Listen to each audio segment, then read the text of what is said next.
Well, every year the World Economic Forum comes out with its Global Risks Report. It's a report which talks about the state of the world's economy, some of the biggest economic challenges, but also socio-economic challenges which the world faces. Mirek Dusek is somebody who's been associated closely with the report this year. He is a managing director here at the World Economic Forum. Wonderful to speak to you. Thanks very much for being with us.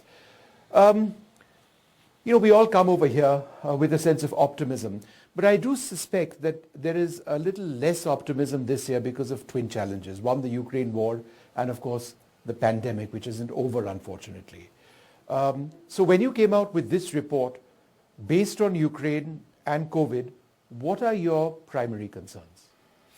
No, it's just to start to say that, of course, we live in a world that seems to be defined by challenges right now. 2022 has been a tough year, I think, for all of us. But it's important, and that's at the core of this meeting as well, it's important that it doesn't lead to the loss of agency. It's actually here that we want to make sure that we reinstitute a sense of agency, collective agency, to be able to do something about some of these crises that have transpired in 2022. Now, the Global Risk Report has been a knowledge tool, something that actually we've been publishing for many years. And again, it's not about just highlighting some of the risks that are on the horizons. Either, you may know, we scan the horizon for the next 2 years, but then also for 10 years. Yeah. But it's really about how are we not naive about the landscape that is there, so we need to really map it. But then also, what does it mean for public-private cooperation, and what are the things we can do to anticipate some of these risks? So now we've published the latest edition. It's stemming from different sources, but of course it's relying a lot on experts as well as business executives. Gives you a sense of how people are looking at the horizon, 2 years and 10 years. Now the 2-year horizon, as you may know, the results are really heavily tilted toward looking at the cost of living crisis as well as geoeconomic pressures. Now the 10-year horizon, the clear message is the climate challenge. And so I think this is important because it's also connected to the philosophy of the meeting. We're meeting here after 3 years of not being able to meet in January. So this is the first January meeting. And what is underpinning the meeting here is this dual vision, to be able to help leaders that are gathered here with solutions for the here and now, because arguably if you're a leader right now, you're confronted with immense challenges around food, energy, inflation, etc. So navigating 2023 will be important. But then how do you not lose sight of the both opportunities and challenges for the 10-year horizon? How do you invest in the future? So let's talk a little bit about that 10-year horizon, but also something which we need to focus on now, sustainable growth. And by which I mean it also includes a really close idea of where we are environmentally, the fact that the world hasn't been coming close to meeting its goals. But this remains a primary concern for you. So when you talk about sustainable growth, it's very much looking at the economy, the environment, and what it implies, right? Absolutely. If I look at the program of the annual meeting, we have the largest number of sessions ever, dialogues, both public panels, but also working sessions on climate, nature, food, and energy. And we really treat it as one system, because you could argue that some of these deficiencies that we've had and some of the crises that we've experienced are actually the result of humankind and leaders not being able to connect issues better in a system. So particularly energy and nature and climate, very important that we tackle that together. Now, on the climate agenda, we have ongoing initiatives where we particularly focus on how business and government can work together. Now, we are, of course, working in parallel or in support of the official processes, so COP27, 28, very important. We're in between the two.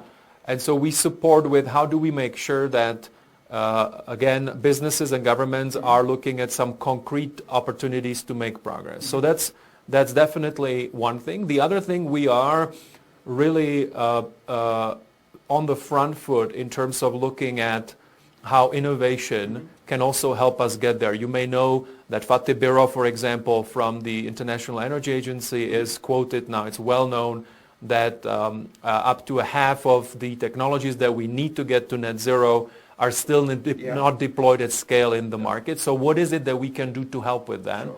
And so here you will also see a lot of emphasis on solutions. So presenting these different innovations that may be at a nascent stage right now, but how do we help those solutions to scale? I think that will be important.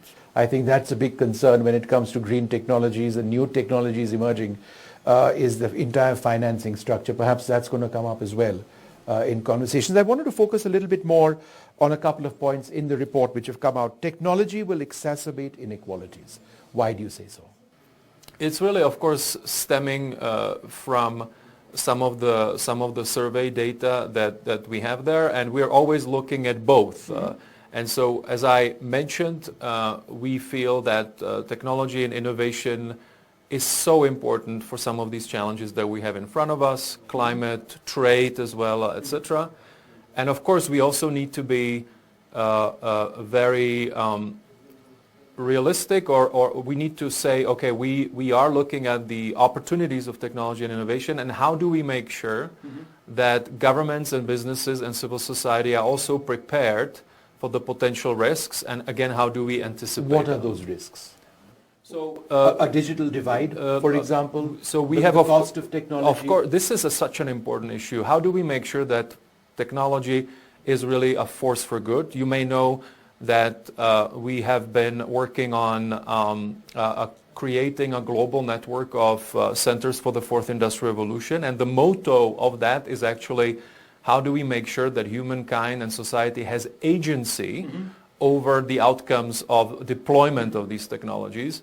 We also work a lot on how do we increase the access to technology. We have something called the Edison Alliance. So there is a lot of initiatives that we have around exactly that. How are we not just waiting for things to happen, but rather are proactive around decreasing the digital divide. But also, frankly, the big other big issue, as you know, is how do we make sure, for example, that out of the deployment of new technologies, we don't have bigger threats to democracies. True. And so, as you know, disinformation, misinformation, also digital safety for children. Yes. Those are big issues for parents, for people that care about democracy.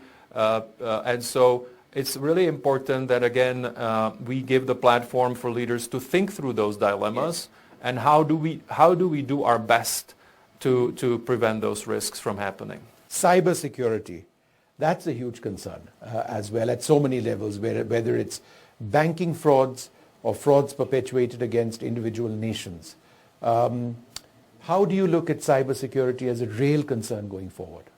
As we become more digital, and we are digitizing our economies, also digital economies are a key source of new growth in the future. So if you connect it to the current rather challenging economic situation, it is so important that we use the opportunity of the digital economy to drive new growth. But as you said, as we are more integrated digitally, then of course we also have more at stake digitally, and we have more to protect. And so there are, of course, leaders here that are from companies that have that are working on cybersecurity, but we also have leaders here that are we have heads of intelligence agencies here who are looking at different kinds of cyber threats. But we are also, of course, having other decision makers that are then helping, for example, companies think through what is it that they need to protect. Now, the key question is, what is critical infrastructure, for example? Because you could argue that over the past few years, you've seen a widening of the concept of what actually is critical in terms of infrastructure and what you need to protect, but you can't protect everything. So I think the core word here would be smart strategies to how to protect our increasingly digital lives and digital assets, again, to be able to also, frankly, drive recovery in the future. Sure. One of the scariest things, perhaps the scariest one in the report, is the specter of a nuclear attack or a nuclear threat. I've covered the Ukraine war twice in the last couple of months, and that is a constant concern. All of Europe faces that threat. So everything we're talking about over here sort of comes under that overshadowing threat. Is that something that leaders here will be talking about? How does that affect your thinking as you came out with this report? I think overall, let's face it, Russia's invasion of Ukraine brought back to a larger mainstream as a significant factor for decisions, geopolitics. Yes. You could argue that prior to that, it had been less of a factor globally for a lot of actors that were globally active. So it's back. We have a session here that is called Thinking the Unthinkable, about exactly that. And I don't think you would have found it here previously. Now, we take it extremely seriously because Russia is a nuclear power. They are part of the Security Council, and we have a hot war in a major country. And so it is really important that we not only dust off things that have been there in terms of the architecture for managing that risk, but are actually actively thinking, okay, with the new capabilities and the changed geopolitical landscape, are there things that we need to think anew around how to prevent this risk from ever, frankly, happening or manifesting itself in real life? So it is back on the agenda. Yeah. A final question. India has a huge presence at the World Economic Forum. We've got a huge presence in Davos as well. While obviously building an interconnected world is your priority at the WEF, India is now at a time when our rate of growth is higher than most countries in the world. There's a genuine sense of optimism. Could you tell us a little bit about India and what you see at the WEF this year? I think the big story is really the G20 presidency that is upcoming, and in a way the role of India in the world, not only through the G20 presidency, but it's a nice also moment or important moment, is really how do you stem the tide of fragmentation in the world. So this is at the core of this meeting. We say cooperation in a fragmented world. And if I'm not mistaken, the motto of the G20 presidency is very similar, around one world. And so really the ability to come together, maybe not being completely naive. Of course, there are different perspectives on different things, but how do we better join up on issues like climate and trade? Because if we don't do that, we will have less growth, we will have more inflation, we will have more poverty in the world. And so the role of India could not be more important. Now you have outstanding participation here from the business sector, very strong participation from the governmental sector, a lot of also other innovators. And maybe just to finish on India, I think that it is one of the most exciting economies right now out there. As you said, relatively compared to others, high growth. Now, the big opportunity, of course, also is around the clean energy infrastructure. Yes. This is also, by the way, going to be a big topic here in the context of the Inflation Reduction Act in the United States, the existing Green Deal in Europe. What are the clean energy infrastructure plans in the world as also a conduit for growth that is more inclusive will be key here, and I think India is a hot market for that. Yeah. Well, it's been great speaking to you. Thank you so much. So there you have it, a snapshot of what the World Economic Forum 2023 is looking at. There is the spectre, a larger vision of a threat, the nuclear threat, but then there's cybersecurity as well. There's climate, which is the underlying challenge across the world, and ultimately it's all about sustainable growth, sustainable development, sustainable economies which ensure that millions around the world who are suffering are out of poverty. The world needs to come together. It cannot be fragmented. That perhaps is the central message.